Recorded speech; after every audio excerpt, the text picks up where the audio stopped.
당신의 마음의 안부를 묻습니다. 마음주치 노래하는 의사 김창기입니다.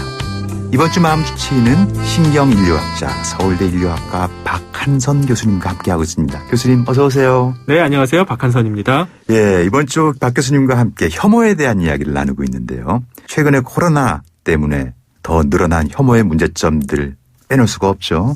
네, 물론입니다. 코로나19는 팬데믹, 즉 세계적인 대유행이거든요. 그러니까 이 감염에 대해서 없던 불안도 생기는 이 감염병 자체에 대한 위협보다도 감염이 불러일으키는 사회적인 영향이 더 크다고 할 수 있습니다. 작년에 보건복지부에서 긴급 발주를 해서 코로나19 공중보건위기 사회심리 영향평가 그런 연구를 제가 한 적이 있었거든요. 예상했던 대로 사람들의 혐오 반응이 크게 높아졌어요.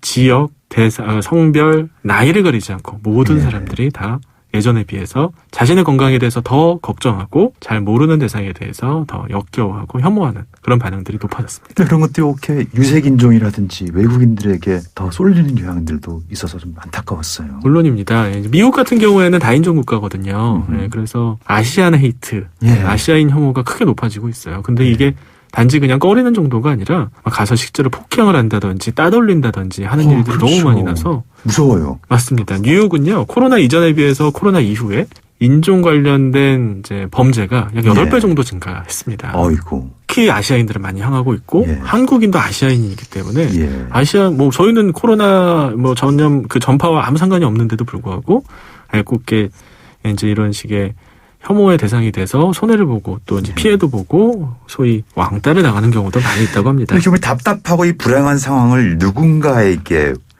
원망하고 지탄할 대상을 이렇게 필요로 하는 것이 아닌가 싶기도 해요. 그런 부분도 있을 거예요. 혐오는 사실 그 상대를 이제 피하고 회피하는 그런 반응으로 주로 나타나는데 이제 이 코로나는 사실 감염병이라기 보기에는 단지 감염병 재난은 아니거든요. 경제적으로도 많이 어려워지고 직업도 잃고 인플레이션도 일어나고 이런 사회 총체적인 부분에서의 영향을 또 사회적인 자유도 제한되고요. 맞습니다. 거리두기 때문에 사람들 만나기도 어렵고요. 그러니까 특정한 대상한테 네가 이 문제를 만든 원인을 제공했다 이렇게 얘기하면서 미워하는 그런 분노의 반응, 공격성이 동시에 같이 나타나곤 합니다. 자, 그래서 이런 혐오들을 왜곡된 혐오들을 어떻게 극복할 수 있을까 생각하는데 교수님께서 쓰신 책에서 감염병 그리고 혐오와 싸울 수 있는 답은 분명히 우리의 인류의 과거에 있다 이렇게 말씀하셨습니다. 네. 어떤 의미인가요? 제가 작년에 이제 감염병 인류라고 하는 책을 하나 썼는데요. 이제 마지막 그 장에 이제 좀 해결책을 저 나름대로 좀 제안을 했어요. 혐오는 오랫동안 인류를 건강을 지켜준 필요악입니다.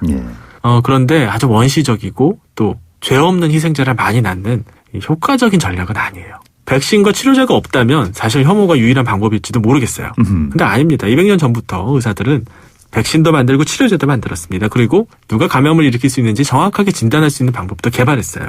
그러니까 단지 막연한 이미지나 소문에 의거해서 어떤 사람들을 미워하고 혐오하고 이런 식의 이득이 하나도 없는 거죠. 지금도 마찬가지입니다. 백신이 특히 그래요.